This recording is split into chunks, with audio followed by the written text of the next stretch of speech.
On this week's episode, the PlayStation 5 and Xbox Series are 6 months old. Who's leading the way early on in this generation?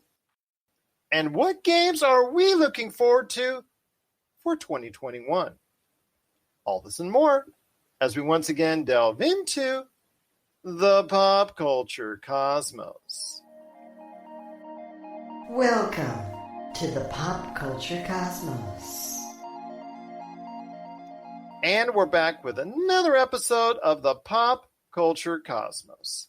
This is Gerald Glassford from Pop Culture Cosmos, Game Source, Inside Sports Fantasy Football, and the Lakers Fast Break. We truly appreciate everyone out there listening to all of our shows. And if you can, please give us a 5-star review on Apple Podcasts. Plus, if you can like, share, subscribe, follow, or do anything that you can to support us right here at the Pop Culture Cosmos and the over 40 awesome radio stations that we are part of worldwide, it is sincerely appreciated. But it wouldn't be a Pop Culture Cosmos without my good friend. He's the real Josh Shady of Pop Culture Cosmos. You got to check out what he's doing today at popculturecosmos.com. His great stuff that he does on his podcast, the Super BS Gamescast, and the concluding Topicocalypse. Plus also as well his awesome book, Congratulations You Suck, which you got to get today, which you can easily do on the intranet at Amazon.com and Barnes & Noble. It is my good friend. It is Josh Peterson. What's up, man? What is up? I'm just kind of looking at the or reminiscing the disappointment of today's PlayStation State of Play. I don't know if we're going to talk about that today, but we can. And I was expecting a little more. And I know that E3 is coming out and Sony's doing their own thing, but like I tell you, man, like I'm just not that excited for Ratchet and Clank and the other games announced, Subnautica and Among Us. Like it's stuff that like Nintendo has already talked about on their own platforms. I was expecting more, and I think I was foolish for doing so. Well, I know that they've got Returnal. Returnal for the PS5. It'll actually be already out when this airs. Marcus and I had a long conversation on Returnal on our Friday show, the PC Multiverse. So I'm looking forward to it. I know you're an Xbox fanboy first, and I am leaning towards getting the Xbox Series right now of the two over PlayStation. But I am intrigued by what I see from Returnal. I want to hear your thoughts on a game like Returnal from the guys at Housemarque, who've done a sensational job with smaller tier games, are now going a little bit up in stature, trying to make themselves into a big AAA studio for the first party nature for Sony. I want to hear your thoughts on what you've seen so far with Returnal, and do you think this could be the next step for them? Yeah, I mean, I forget what people are. It's like everyone's calling it like a modern roguelike. Yeah, and then you go back in time. If you get killed, you go back. But then it's also discovering her memories and warping that because she's stranded on this planet. Yeah, and it's interesting because the only time you can save your game is in between they have the levels set up as modules. The only time you get to save your game is in between these modules. And I think that that's like a really interesting way of setting the game up because you go through these modules and you have to keep going back and redoing them. And it's not funny, but it's interesting that like as you come across her dead bodies in these things, like say you died and you come across her dead body, like she remembers it. Yeah. She has all these memories of her dying and I don't know. It sounds very interesting. And does it look awesome? Yeah, it looks great. And do I want to play it? Yeah, I might buckle down here and get a PS5 here soon. But is it something that I think I might buckle down? like somebody's forcing you to do it. Well, here's the thing. Like I'm looking, and I'll get back to Returnal in a second. I'm looking at all these chip shortages that are happening. With the AMD. The rental cars. Rental cars. Yeah, cars. Period. New cars, rental cars. Mm-hmm. That industry has been greatly affected because of the fact that during the coronavirus, the chip makers focused more on smaller devices, and consoles wasn't even among them. Yeah, and so everyone's predicting that we're going to see console shortages and like video card shortages well into 2022. So I'm thinking that like now might be a good time to grab a PlayStation, on the off chance that like they just go out of production for a year. So I've been kind of keeping my eyes open for them. Do me a favor though this time. Don't pay extra for it. I know my wife still gives me crap about that. Well, I was talking about the PlayStation. He goes, "Is it your price for a PlayStation or the normal price for a PlayStation?" Gotcha. Yeah, right. But anyways, we're going back to Returnal. I think it's a great game. I mean, I think it looks like a great game. I obviously haven't played it yet, and yeah, I do want to play it. But from what I understand, it's a little bit on the short side, and it's not like a $70 game, which is what they're currently charging for it. Yeah, and that's something that people are going to have to realize, that with this generation, you are going to be charged. A lot of these games are going to start pricing themselves at $70. That's the first thing I want to ask you, because we're on a new console generation, and there's been talk about raising the prices now for a few months, ever since this console generation started. Now, virtually 6 months ago, as we're talking about this. Are you okay with it? I mean, for me, I don't want to say I approve of it, because obviously I don't want to pay $10 more, but I am not as, over it. I'm not as mad about it, because of the fact that back in the early 90s, back in the mid 90s, I used to have to pay $70, $80 for video games. So I have already experienced that in my lifetime. Yeah, so I am not opposed to it. I look at it like this. Like, I have been playing Assassin's Creed Valhalla since it came out in October. Like, I am 93 hours into that game, and I still haven't finished it. It's absolutely insane. So if it's a massive scale game like that, then yeah, I don't mind paying $70, because when you look at it, it totally equals out in the end. But, if it's something short, look at like God of War, for example. Like, I love the God of War games. And, we talked about the last God of War quite a bit on this show and how great a game it was.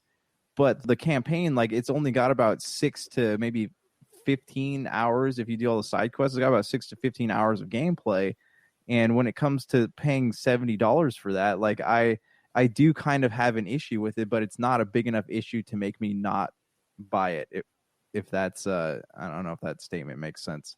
No, it makes perfect sense. I know a lot of people are already up in arms about it, especially those games that are, like you talked about, are great in detail, but they're also adding a lot of add-ons to it, microtransactions, which you and I both love so much. Yeah, right. Yeah.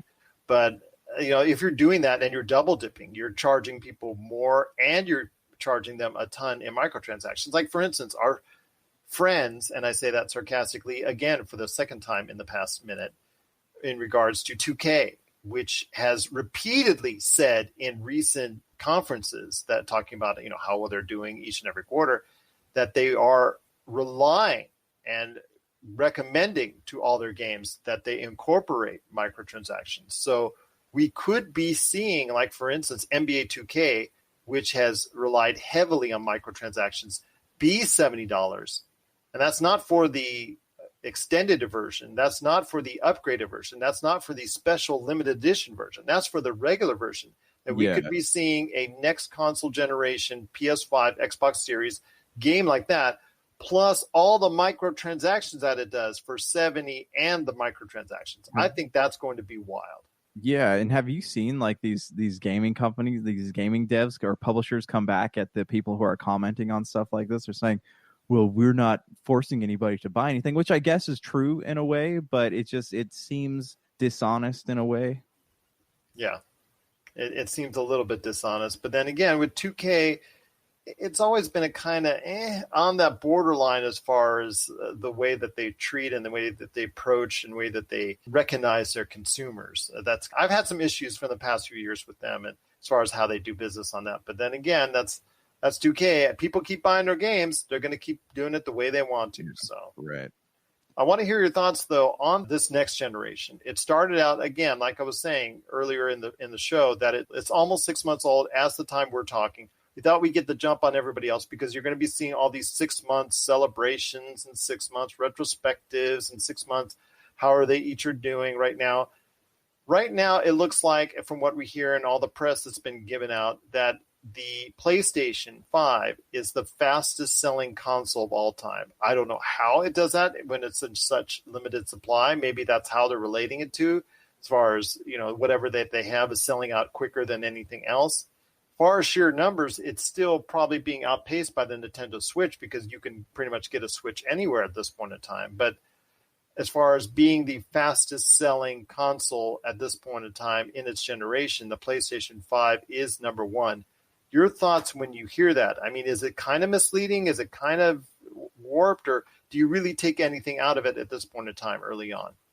I mean, like you said, it's hard to really see this happening because stores like don't even put them out on their shelves at all. Like, so how are you supposed to know what's selling, what's not? You go to every store and they go, this product is not available in store. Like you go to a Best Buy, you go to a Walmart, Target, like they all have signs out saying these products aren't available in store. So you have to order them online. So how do you know what's selling and what's not?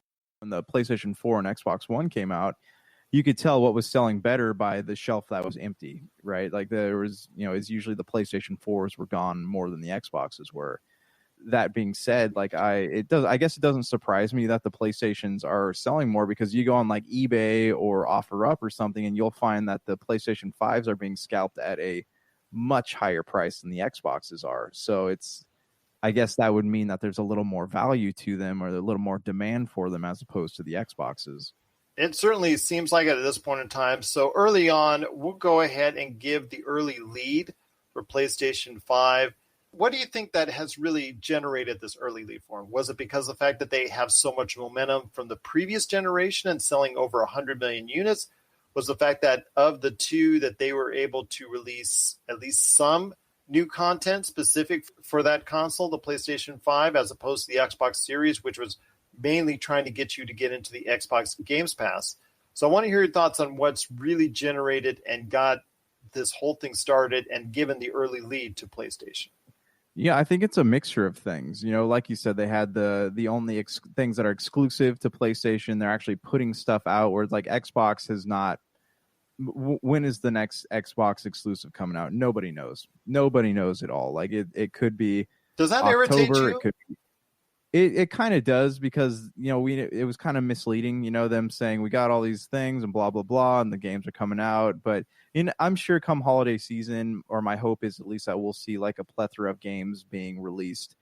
But PlayStation has things that they are actually putting out that are exclusive to their console, which I think is a big contributing factor.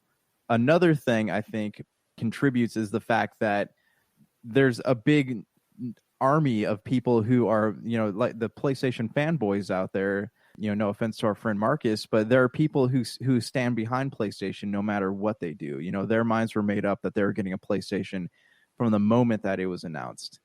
And then, you also have reading about things on Kotaku and Polygon about these big networks of scalpers who scalped like 125,000 PlayStation 5s when they were released. Like they're, it's a whole lot of things, and I just feel sorry for the person who legitimately wants one of these to play with. And as we've taught, we've had the scalping talk before, but just still can't get one. Yeah, and that's something that's unfortunate for either console because either console have had issues of accessibility.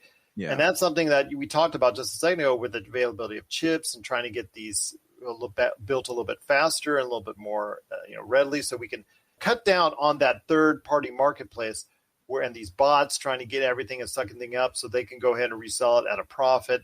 Those things we have to go ahead and eradicate. And that the only way we're going to be able to do that is making these consoles more plentiful. And that's something that has to start changing sooner rather than later. Yeah, as of right now, there is no plan to make that happen. Like if anything I'm reading sounds correct or is correct, it sounds like there's going to be a bigger shortage of these consoles than anything, at least going into like 2023. And at that point, why you're already so far behind on these big releases that people are talking about.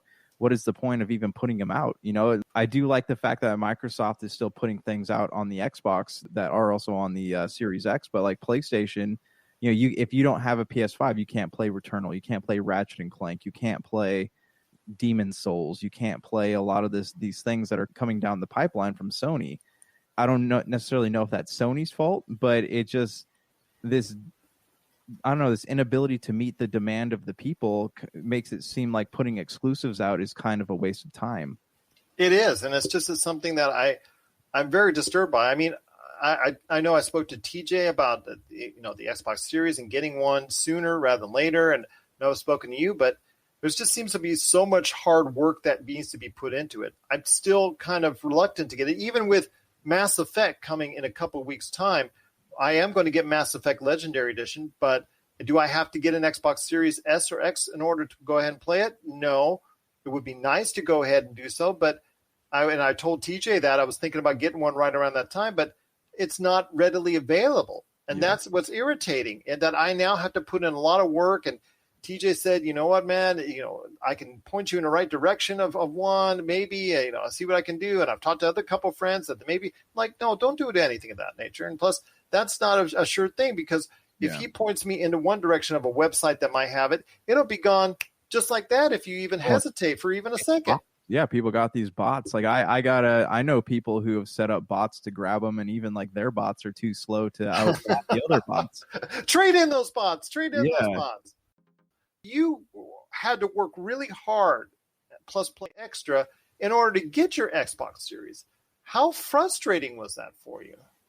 It was frustrating because, retail, they go out at like $500, and I ended up paying, when it came down to shipping, I almost paid $1,000 for it. And that was irritating to me because I shouldn't have to do that. Yeah. And, like we've talked about before, this whole like COVID time has created a marketing niche for people to scalp things like this. And it's, scalpers are always out there, but I think due to the circumstances, it's a lot worse. It's a lot worse than it has been. And Microsoft, or I don't even know if this is Microsoft or Sony's fault, but like these retail platforms don't do anything to really stop that type of behavior as far as like, bots are concerned. Well, it's because they've got their money, so they don't seem really concerned. They don't really care. Yeah. And that's part of the issue when Walmart, Amazon, Target, you name it, their money's already being taken care of. But the thing is, it's hurting their own marketplace in the long run, because these bots, they're reselling it for a profit, A, and B, it's not going to real customers. So how can they go ahead and have a favorable impression of you if they keep on getting, worked over each and every time out? Yeah, exactly. And so I totally get it from the perspective of somebody who's just tired of looking for it. And they're just like, at the end of the day, they're like, screw it. Why am I I'm wasting my time, and I'm not at the point where I'm ready to waste my money by paying $300 or $400 extra dollars on something that I shouldn't have to pay that much for. Because a lot of people who actually play games and not scalp things, a lot of people like that, this is paying $500 is a lot for them. And plus, when you buy the game and the controller, like this is no small purchase. Yeah, absolutely. And I'm kind of concerned that this is going to continue for at least the foreseeable future, and might actually get worse later this year for the holidays. Even though there might be a larger supply, there still will be such a huge demand that it will still have these bots that are going to be sucking them all up and charging you double, triple the price. And that's going to make it really hard for anyone like me and you to want to get a PS5 or an Xbox Series at the original price. And that's something that's unfair to me, and that's something that's unfair to consumers all over, and we do not appreciate it. But if you're out there and you have those same frustrations as consumers as we are in the early start of this console generation, please share us your thoughts. popculturecosmos@yahoo.com. For the latest news and information, analysis and opinions on the Los Angeles Lakers and the NBA, check out the Lakers Fast Break podcast today on wherever you get your podcasts.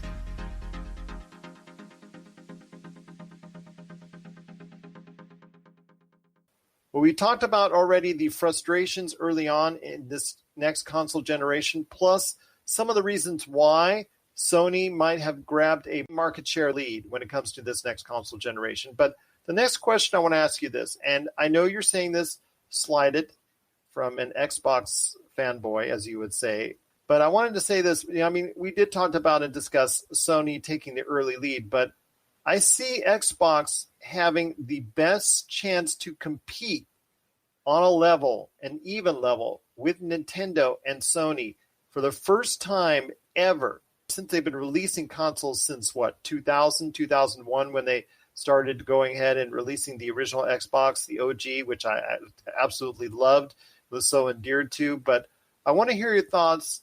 Do you think Xbox has a realistic chance of making a favorable impression, moving up in the marketplace, and actually maybe even surpassing at some point the PlayStation 5? Because I feel like when summer rolls around and we get these like summer gaming conferences, we're going to see both Sony and Microsoft call out a lot of cancellations. But I think that my hope is Microsoft is really gearing up for the holiday season. So once that stuff comes out, and I'm almost can say with confidence that like God of War and Horizon Zero Dawn will probably get their release dates pushed back. That being said, I think holiday season is going to be Microsoft's time to shine here, and whatever ground they had lost so far in the past few months, they're going to be able to hopefully recover. But again, none of that really matters if people can't get their hands on the consoles. So I guess it all depends on like how much of what they're making is going to also be available on the Xbox One. Exactly, and that's going to be a key factor.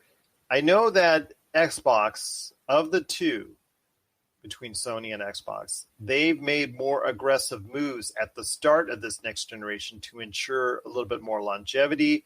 Plus, also, they've done things that I think have garnered some interest from fans who have not purchased an Xbox at any point in time. I hear a lot more chatter. I hear a lot more scuttlebutt, as they used to say back in the day. Gamers just saying, you know what, I might be really interested to pick up an Xbox. And I think this is somewhere that PlayStation is a little bit lax on. And I think that's something that maybe is because of arrogance, because they sold over 100 million units in the last generation or what have you, is the options and the value that's available for it. Something I've touched on previously with Xboxes, because I thought the Xbox One S, I think, was to me, the best value as far as a console is concerned. In this generation, it's not necessarily about which console is the best value, but which console offers the best features. And people are talking a lot about Xbox Games Pass.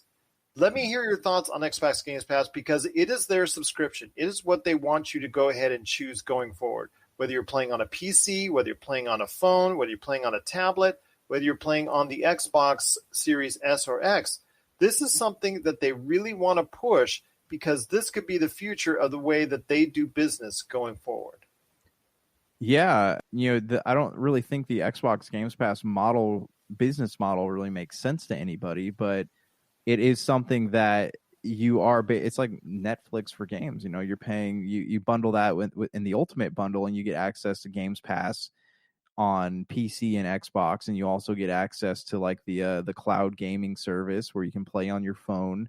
And that's something that Sony can't really boast about having. I know they're talking about how they have some kind of movie program for a little bit, but that's right now in Poland, because of the certain laws and bylines of that I think Netflix and other streaming outlets can't get to. So they were offering movies, or they were really going to start that up as far as PlayStation Plus, offering movies as part of that program for the PlayStation Plus.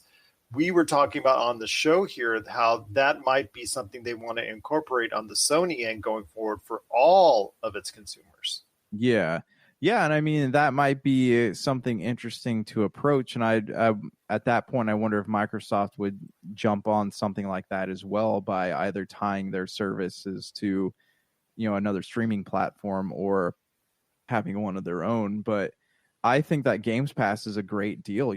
Case in point, the Resident Evil demos, right? Like, in order to play them, you had to sign on at a certain time. You had to, go outside and scream into the sky at a certain time. Like, it made absolutely no sense. There used to be a time when you could play on Xbox. Microsoft offered demos of just about every game before you played it, and not really a lot, not many, people don't do that anymore. So Xbox Games Pass is a great opportunity to be like, hey, I don't know if I want to pay $60 for a physical copy of this game. So maybe I can just download it and see if I like it real quick. Because I've downloaded plenty of games on Games Pass and played them for like 10 minutes and then deleted them because I didn't like them. So if you're someone who, doesn't play demos or is unsure about what they want to play, I think that Games Pass is a great option, because there's something on there for everybody. Yeah, it's something that I know that it's very intriguing to me. And that's the main reason why I want an Xbox Series X over a PlayStation 5 at this point in time is that value, is the fact that by buying and purchasing the service, I will have access to over 100 games right away. I know PlayStation has something that kind of is something similar with PlayStation Now, but and it does have some modern games that they're incorporating to it, but the lineup with Xbox and its Games Pass is so much more advanced than what we see from PlayStation Now. Right. And the cool thing about it is a lot of these games, especially if they're, under the umbrella of Microsoft, you get them on day one. So, I mean, what more could you ask for something like that? You don't have to go to the store to pick up the game. You don't or pay $60 or $70. You pay $60 or $70, and you can also preload these games before they come out, so you don't have to sit there and wait for it to install, which is great. I mean, that's something that, like, I don't know, I've been waiting for that for a really long time. So it's a great value, and what's even better is that you can play these games across platforms. Like, you can play them on your Xbox and you can play against somebody on a PC. Like, Sony is very picky about letting people play crossplay with really anything. So this is something that Microsoft has done a great job with. And, they've even built an ecosystem around Nintendo also letting you play games with people on the Switch. Absolutely. So we're going to be evaluating that as we go forward, as far as what are the reasons why you're leaning towards a PlayStation or why you're leaning towards an Xbox Series X or S. It's very interesting to see why back and forth one person leans one over the other. Is it brand loyalty? Is it options? For me, it's about options right now. And I think the options right now are more enticing for me to spend and drop $500 on the Xbox, which is what I'm leaning towards right now, simply because of the fact that you do have that Xbox Games Pass. Mm-hmm. Going forward, do you think that's just going to become a bigger and bigger key to the reason why Xbox may be able to compete very well with PlayStation 5? Yeah, I mean, well, here's the thing. Again, like we were talking about earlier, like, people who are going out and buying these consoles, they don't exactly have people who are buying them to actually play them. Like, they probably don't exactly have a infinite budget. So, you want to get something out of value. And I think as far as games go, Xbox has the best value as of right now, because you buy the console and you have the controller, and then you just pay your $15 or what was it, like $12 a month, something around there, and you get just access to this library of a ton of different games to play. And not only that, but when a new game comes out, you can just download it without having to pay for it. I mean, I don't know how that business model works or how it's even successful, but it's there, and it's something that people have utilized. Ultimately, I'm going to ask you this, and we'll close out this part of the conversation. Do you think that Xbox Games Pass will be the key to Xbox winning this next generation of consoles? I think it's a combination of things. Yeah, I think it's the Games Pass, but it's also all these companies that Microsoft has been purchasing up. Having exclusive rights to Bethesda, for example, games is going to be huge for them, especially if you take something like the next Elder Scrolls and throw it on Games Pass. Like, that's going to be something that is huge. So yeah, the Games Pass is going to play a key role in this, but also, like, these companies that Microsoft's buying up, so people making games under the umbrella of Microsoft, I think that's a big contribution to this. Not only that, but they're isolating the competition in their own right. So Sony, I know they're buying up publishers also, but I mean, this is something that is going to get really interesting because, yeah, Sony's putting out exclusive games, but once Microsoft opens the floodgates, anything is going to be possible. If there's any way that Xbox will go ahead and compete and maybe possibly win this console generation, it'll be because of Xbox Games Pass. What are your thoughts out there on this current console generation that we're now in 6 months old? Do you think that PlayStation 5 will continue its lead throughout the rest of this generation? Or do you think Xbox stands a chance with its Xbox Games Pass and more that it will actually catch up to and possibly even one day beat the PlayStation 5? We want to hear your thoughts. popculturecosmos@yahoo.com. Well, coming up next, it is our preview of the games coming out for the rest of this year for both of those consoles. And we'll talk more about that and what games we're excited for after the break. This is the Pop Culture Cosmos. Rob McCallum Films is back with a vengeance. Power of Grayskull, the definitive history of He-Man and the Masters of the Universe, which chronicles the ultimate 80s billion-dollar franchise, Masters of the Universe. See exclusive interviews and hear untold stories from the people responsible for creating the world of Eternia, a place full of magic and science, and learn about the craft of creating action figures and animation. Power of Grayskull is just one of our many projects at Rob McCallum Films. And we're back with the Pop Culture Cosmos. This is Gerald Glassford along with my friend, the real Josh Shady, Josh Peterson. We want to thank so much all the radio stations. Again, over 40 radio stations we're now on worldwide, and we cannot thank you enough to every single one of them for allowing us to be on your station. And hopefully your listeners are getting entertained by what we're talking about. But before we head on out, my friend, on the back half of the hour, I want to talk to you about some of the games that we're excited for this year, and something we did similarly as far as from the movie standpoint on last week's PCC Multiverse. So I want to say the first problem I think that comes to what we were talking about in the first hour is you go to GameStop right now. So if you go to GameStop and you go to the pre-release schedule, and in the past, 2018, 2019, you would see these pages after pages after pages of upcoming release, month by month, going out row after row after row after row. Does it kind of concern you that as of now, mind you, we haven't had E3 when there's going to probably be a lot of announcements of a lot of games that are coming on the way that they usually do same year. There's going to be, oh yeah, this game is coming out this year for a holiday season, blah, blah, blah, blah. So you will probably get a few of those. Are you concerned right now when you go to a GameStop or you go to whatever outlet that you like and look at the upcoming games that it barely fills up one page? Yeah, I mean, there's still so many games that are. I'm trying to find the release list right now on Game Informer. I mean, I'm looking at GameStop right now. I'm seeing 1, 2, 3, 4, 5 rows, and maybe one more after that, one more title after that, right now, as it stands out. Now, mind you, there will be more announcements of games coming out this year, and some of these games might be delayed till 2022, so it'll be a give and take. But to me, when you're talking about right now at a major retailer and they're only previewing less than 20 games, actually right around 20 games, that to me is a big concern. Yeah, I mean, like I said, there's so many things that have been unannounced and things that might have their release dates pushed back. We don't really know anything right now about what is coming out. You know, we've had Outriders seem to have gotten a decent success in Returnal, but again, would these games even be getting looked at if it were a normal year of video games? Preaching to the choir, my friend. I said that about Outriders a couple weeks ago when we profiled it. Would that game have gotten, like you said, the kind of eyes that people that would focus on it if it was under normal circumstances? Right. So, I mean, just looking at stuff that is coming out, especially in May, we have Resident Evil Village, Hood, Outlaws, and Legends, but, I mean, we don't know what that's going to look like. I'm not really that interested. We have Resident Evil Village. So let me ask you on Resident Evil Village, though. I mean, we've talked about this already, but this could be something that takes real advantage of it because this is a AAA game. Mm-hmm. This looks like a really visually stunning game. I see the detail and the way they're voicing the characters and the facials. This is really a nice deal. I really am very interested and intrigued how well this does.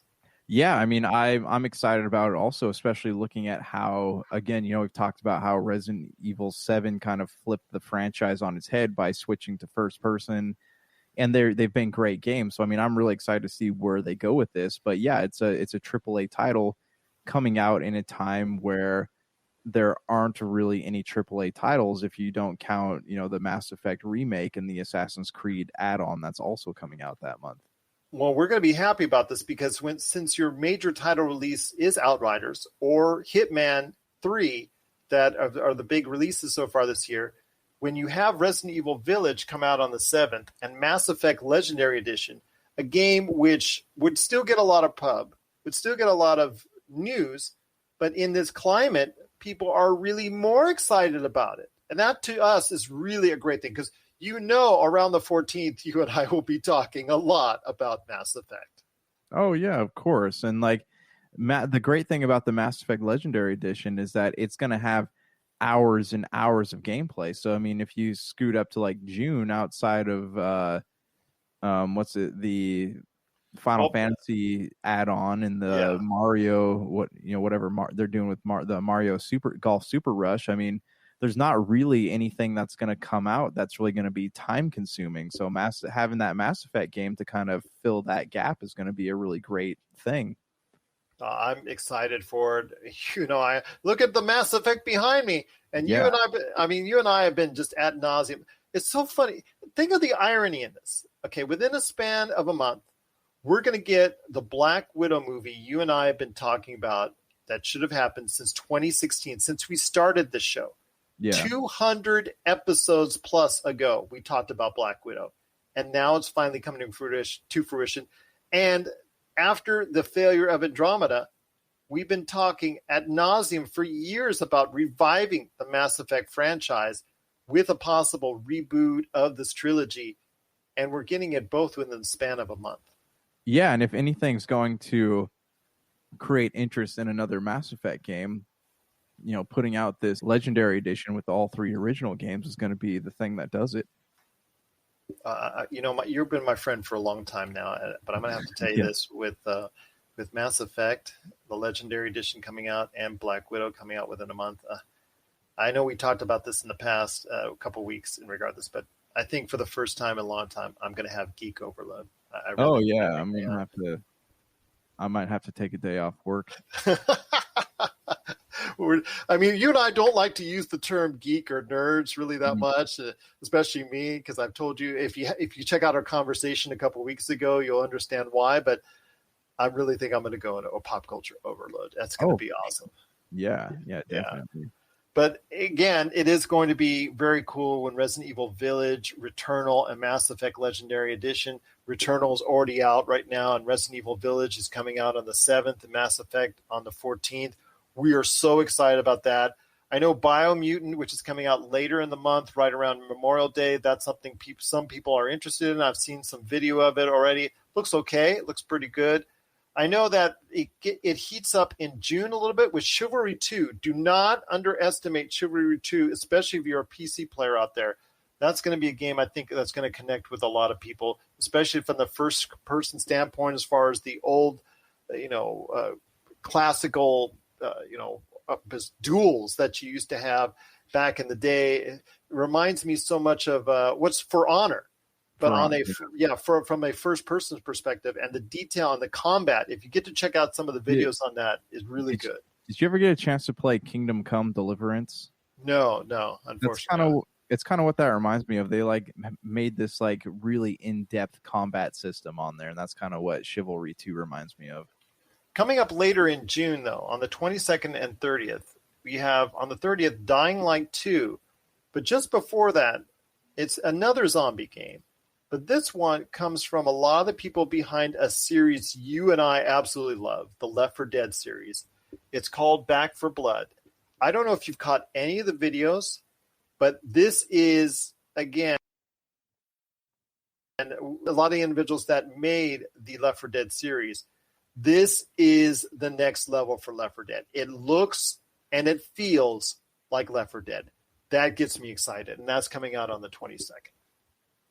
I haven't seen any trailers for it yet, but I have been reading about it. And, you were a bigger fan of Left 4 Dead than I was. I enjoyed my time with it. But yeah, I mean, if they can remake, because there's not a lot of games like that out there anymore. The zombie thing was fun for a while, but then people just stopped making games like that. And, if this revitalizes that, then who knows? I mean, the battle royale genre might get put to rest in exchange for bringing zombies back.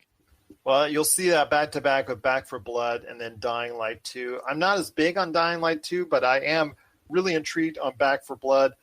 Oh, I was going to say, Dying Light 2 is a game that's been pushed back for years and years. Remember, that was announced at E3 a few years ago, and we still haven't seen anything out of that. Dead Island, remember that sequel with the guy that was running, and they were talking about that. The guy was running, and then all of a sudden everybody's turning into a zombie behind him. And Dead Island, was it 2? Dead Island 2, I think, that coming to fruition. Hopefully that one was, I think, pushed back forever. So you're right, with Dying Light 2, that's been pushed back forever as well. So glad to see it finally come out, and hopefully that will bring, like you said, a lot more interest back into the zombie genre. But heading into the rest of the year, all these don't really have steady release dates. Now, mind you, we're not even talking about a Madden or the sports games that are coming up, FIFA, NBA. I know something as well that is not on here as of yet, but has been already announced, is a new WWE 2K22. That already has been announced. That was announced at WrestleMania. So we'll see if they can repair their reputation after the absolutely horrid versions of the WWE we've been seeing at the latter half of the last decade. So we'll see how that goes. I don't hold much faith, but we'll have to give it another chance, especially if you're into the wrestling game genre. But I mean, for me, what I see as far as the release dates for some of these games, there's not much there left that's given solidified release dates. So that's why I think E3, after years, and I'm talking years of being almost insignificant, I think that this E3, for the first time in a long time, could be really key for the rest of this year. Yeah, because, I mean, look here, we have a lot of unannounced games. Like you said, we have Aliens Fireteam, we have Halo Infinite for sure, and we're hearing more about Fable and the next Forza, and Deathloop is one, and the Cyberpunk 2077 next gen upgrade, and whatever else is out there. I'm trying to get Elden Ring is one. Looking down here, we got Final Fantasy mobile games, God of War. There's a lot, right? And Grand Theft Auto 5. There's a lot of things that six, that have been talked about but have not gotten any solid release dates. So I'm sure that whether those release dates are announced for 2021 or somewhere into 2022 or 2023, we're going to hopefully at least get some release dates come E3 this year. GTA 5, Grand Theft Auto 5, was one of the most successful video games of all time in history. Yeah. Go ahead. Oh, I was going to say, yeah, remember the next gen one's coming out. They haven't given us a release date for that. Yeah. The thing was, while they're doing that in cooperation with each other, as far as announcing a GTA PS5 Xbox Series X upgrade, do you think they will announce a GTA 6 in conjunction with that? That would be smart. I have a hard time imagining them not having worked on a GTA 6 in all this time.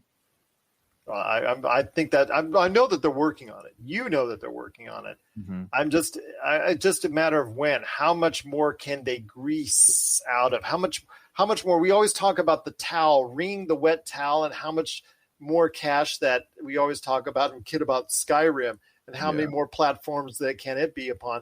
There's Sky. They might even do a Skyrim. As far as a upgraded version of that, you never know if they can grease one more version out of it. But with GTA 5, we're going to get that version to get it probably on the final platform, new platform for it before we get a GTA 6. So that would be something to see as far as how Rockstar will incorporate the world of GTA into a new console. I think we're going to get some glimpses of that and what works and what doesn't work with GTA 5 when it comes to the newer consoles. But I'm really excited for what could happen with GTA 6. I think that, again, I know people will say, oh, it's GTA, but it's the most popular game on the planet for a reason. Yeah, and they would be foolish not to at least make some kind of announcement. Bethesda makes their announcements far too soon, but I think Grand Theft Auto is something that people at least want to know exists. Well, I'm going to ask you this before we head to the break and go ahead and close out the show right after that. Are there any other games that you see have a definitive timeline for 2021, or that or that you really feel that might come out this year that you're really looking towards? I mean, for me, one that is going under the radar, which doesn't have a set release date, but it is saying that it's going to be a 2021 release as of now, mind you, because there's always delays, is Road Redemption. And I don't know if everybody remembers the old classic game Road Rash, but this harkens back to that old game. I don't know if it's being done by EA or not, because, actually, no, it's not being done by EA, but it has definitely got that type of spirit that Road Rash is all about. Yeah, sorry, I'm trying to find out if it's related to the. Oh, it looks like it. Spiritual successor, they're calling it. Yeah. So spiritual successor to that. I mean, That's something that we haven't seen in a long time. Mm-hmm. Yeah, I mean, I remember playing Road Rash on Sega. Like, I loved that game. And if this is done anywhere near, how those games are done, it'd be fun. It would also, looking at this, it would also be nice as a reboot of those ESPN Extreme games where you could go down this on the skateboards and the luges and like punch and kick your opponents. Like, that would be cool too. Is there anything else that you? So, I mean, Halo Infinite is obviously something I'm interested in. I'm curious if they're going to be putting out a Forza come October. I feel like they're going to. They need to. Other than that, like Sony keeps promising a God of War in 2021, but I don't think it's going to happen. I just keep waiting for that release date to get pushed back. Do you think they're going to tell us something maybe around the time of E3 at their own showcase, because they're not being part of E3 once again? Yeah, on their own showcase, we're going to get something God of War related, but I have a feeling it's going to say 2022 on it. Oh, well, I'd be excited to hear more about a new God of War. I mean, again, I'm kind of concerned that there are not as many announced games coming up this year, which I understand that everything has been delayed back due to the coronavirus. I get that. And a lot of these studios were taken aback just as much as the real world was. But, yeah.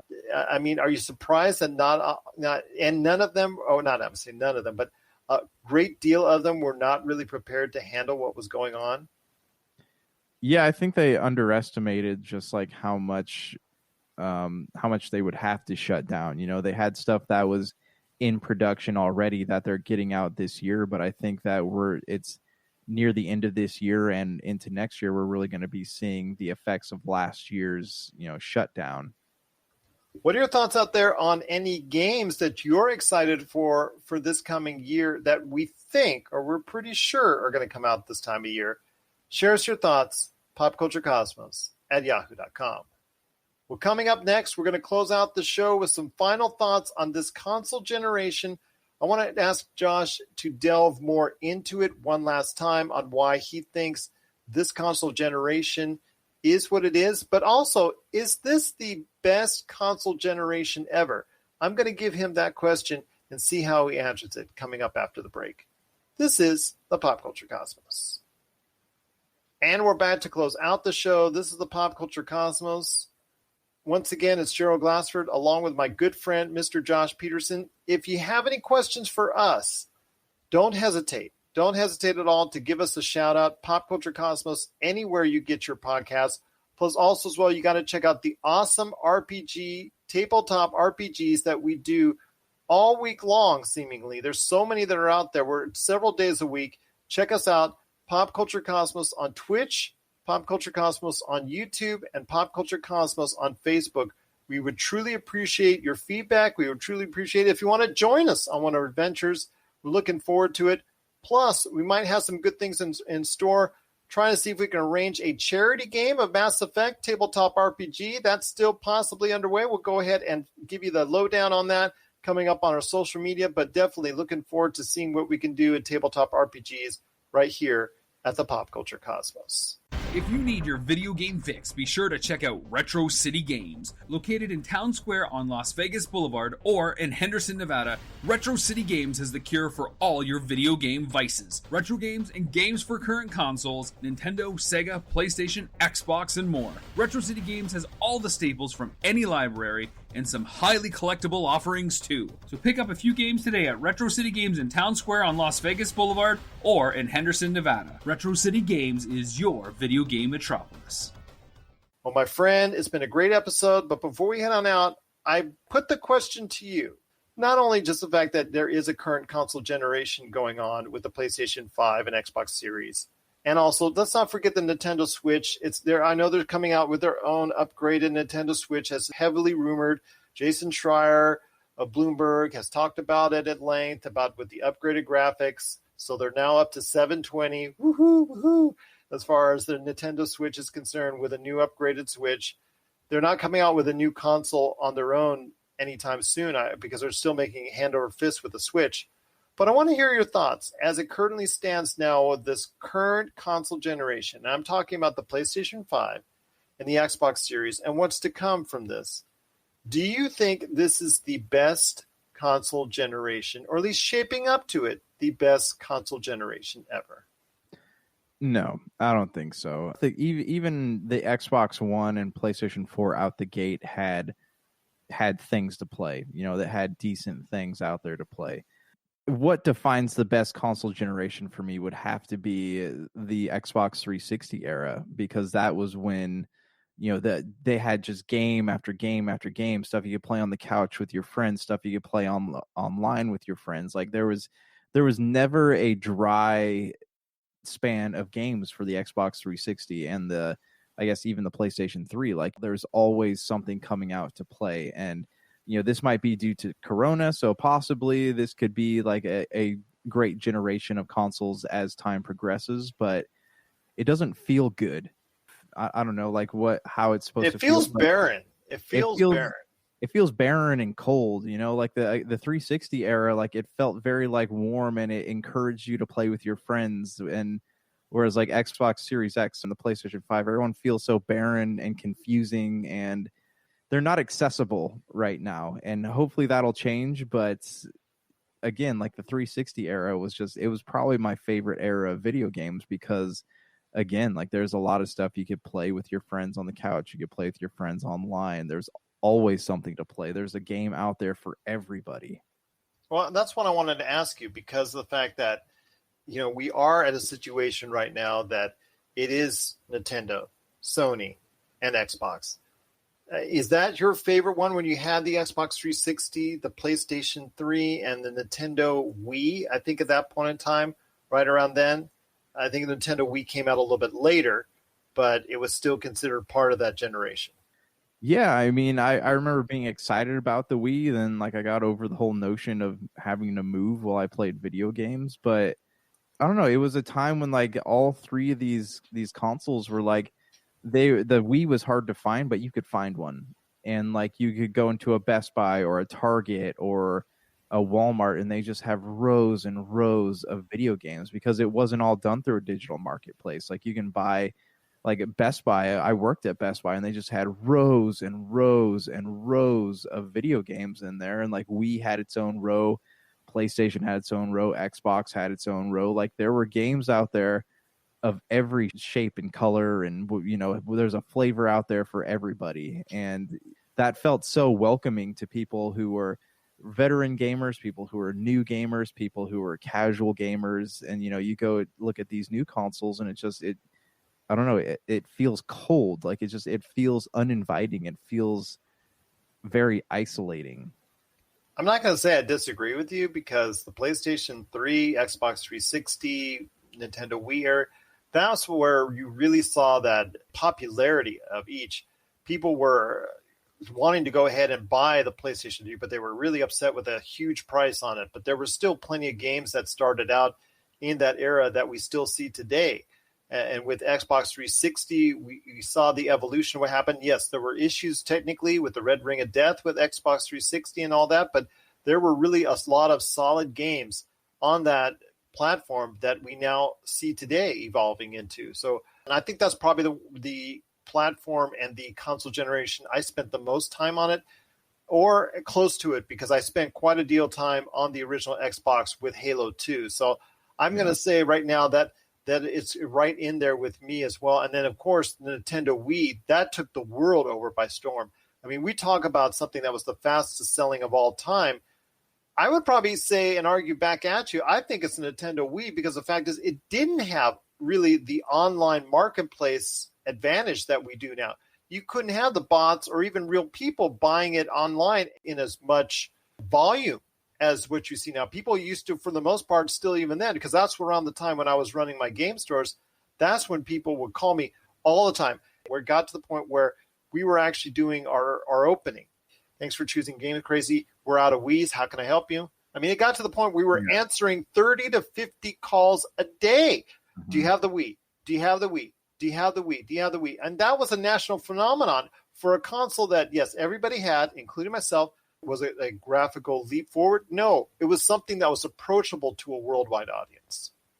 Yeah, it was a good entry point for people who wanted to get into, people much like myself who missed out on the N64 and the GameCube and wanted to get into Nintendo games. But it was also accessible from somebody who didn't play video games. Like, look at the Wii Fit, the Wii Sports. Like, there was something out there for everybody, you know. Like, it's so funny because I remember the time early on at the Retro City Games when they opened their new store, which is now their old store because it's been there forever now. And they had a stack almost going up to my height at 6'2" of Wii Fit boards. Oh, I know. You go to any like used game store now and you'll see a whole like graveyard of Wii Fit boards, but it wasn't kids that wanted them. It was the kids' parents that wanted them. And I wanted one. Yeah, and people were buying them for as Christmas presents, birthday presents, whatever it was. Like, hey, I want to get my wife a Wii Fit, or hey, I want to get my mom a Wii Fit. Like, you know, and I don't know if that's an insulting gift to get somebody, but it was something that, yeah, I don't know. It because they were interested in it. Mm-hmm. Yeah, and it did well, and then people were like, oh, okay, I'm kind of tired of exercising now, and then it just, nobody touched them ever again. Like, so you can go on eBay and find one for like, I want to say I saw one for like $15. Really? That's too expensive. Now, Guitar Hero is a different story. Guitar Hero, it overdid the marketplace, and everybody had one, and it died out, and obviously was tried to revive, but the revival didn't work out. And for a while, the marketplace was similar to what we saw with Wii Fit, but now there's been a resurgence in that where it's truly hard to find, and people are price gouging it like crazy. Guitar Hero? Yeah. Yeah. So those games, like, yeah, I loved those games, and I would play those games forever. Anytime, you know, a Metallica add-on came out or the Van Halen add-on came out, like, I was obsessed because those games, like, outside playing the games on like the highest difficulty, the achievements, man, you can just go through and you could earn the achievements fairly easy. Yeah, and I remember when people just started to discover on like Rock Band, you didn't actually have to sing. You just had to like make your voice match the tone of the screen to just go. Didn't have to say the words, just the right pitch. That's all they were looking for. Mm-hmm. And then, of course, with the drums, you're not actually playing the drums. You're trying to find it to the rhythm, right, to the beat. You know, it was fun. It was fun for what it was, an experience. But again, it's so crazy because I was looking for TJ, and Retro City Games is like, we're almost sold out of everything. And the guitars, forget about it. They're sold out of stock. Jeez, yeah, that's insane. Like, I've been wanting to go back and get one, but or just so I could have it. But I don't think I'm not in any hurry. I got too much of a back catalog to play it. But, you know, on Rock Band, I just remember having that Coheed and Cambria song like on the first like set list, and people were like, who are these guys? You know, meanwhile, the rest of like the emo world had been into Coheed and Cambria for a really long time. But I think games like Rock Band really put these like lesser known bands on the map. So I agree with you, my friend. I think that Xbox 360, PS3, Wii generation is, in my opinion, and your opinion too, the best console generation ever. We want to hear your thoughts. popculturecosmos@yahoo.com. If it was then in the mid-2000s to 2005 to 2010, if that was the best era for video games and that generation, or do you think another generation, like for instance, Genesis, Nintendo generation, that console generation, was that better? Or was there any other console generation that you feel was better for video games and for you as a game player? Share us your thoughts. popculturecosmos@yahoo.com. Well, my friend, it's been a great episode. I cannot thank you enough for coming on the special day and time for us to be able to record this. But I've got a surprise for you, my friend. Next week's Pop Culture Cosmos, I have granted your wish, my friend. I have contacted Ben Arnault from the Smoking Hot Confessions, and he wants to meet up with us live on the show next week. Oh, awesome. Yeah, let me know. Send me those details. I'm thinking about actually, and I promised him this, when I went ahead and talked to him, I would have the grill running at the same time. Oh, nice. So we'll see what happens, my friend. But any last thoughts on the way out? As far as like gaming consoles are concerned, like, send us an email, everyone. Let us know your thoughts. Like, who do you think is going to come out this holiday season as the big gaming powerhouse? Definitely want to hear your thoughts on that, because we have our own. And as it changes and as it moves forward in the video game industry this year, with all the big news that is yet to be announced and all the big changes that are yet to be made, we're going to update you right here at the Pop Culture Cosmos. So for Josh Peterson This is Gerald Glassford. It's another beautiful day in paradise right here in the Pop Culture Cosmos. We thank you for listening. And here's hoping you have yourself a great